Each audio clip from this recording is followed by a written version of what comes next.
Okay, so this is grade 12 applied. This is the probability unit lesson 1, which is odds. So odds in favor are the ratio of favorable outcomes to the number of unfavorable outcomes.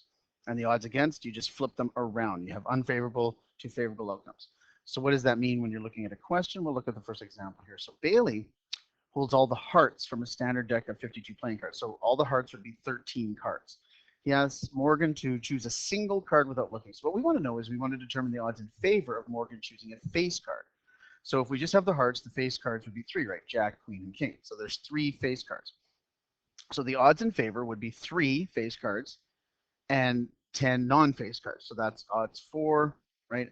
Favorable, unfavorable. So that's odds in favor. Now odds against would be just flipped around. So 10 unfavorable and 3 favorable. So they're just flipped around. If you notice, 3 and 10 together equal your 13 cards.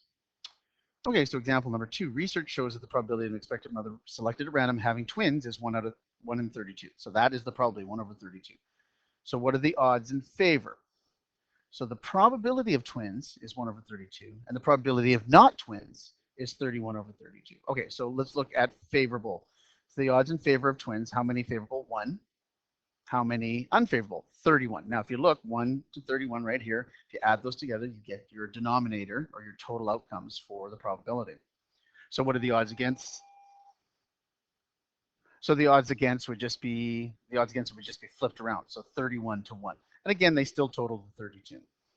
Okay, go to the next page and let's look at example 3. So a computer randomly selects the university's name from the university database to award a gift certificate. So the odds against selecting the selected student being male are 57 to 43. So to determine the probability that the randomly selected student will be male. So what we got to do is we got to look at the outcomes. So we take 57 and 43 and add them together, and we get 100 outcomes. That's the bottom part of our probability. So the probability of being male. Now this was against, right? So the probability of male is the 43 over 100, which changes to 0.43 as a decimal, or 43%. All of these are valid answers. Okay, so example number 4. Hockey game has ended in a tie. The coach must decide whether Ellen or Brittany goes first in the shootout. So let's look at the record here. So what we have is Ellen has 13 attempts and 8 goals scored. Brittany has 17 attempts and 10 goals scored.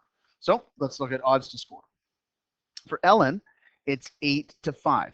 8 favorable, 5 unfavorable. Do those total up to 13 for attempts? Yes, they total up to 13 for attempts. Okay. Odds for Brittany, odds to score 10 to 7. 10 goals scored, 7 unfavorable. So 10 favorable, 7 unfavorable. So probability, look back up here for Ellen. 8 over 13, that's our total, which is basically 61.5%, or 0.615. For Brittany, it's 10 over 17 again. 10 and 7 gives us the bottom part of our probability.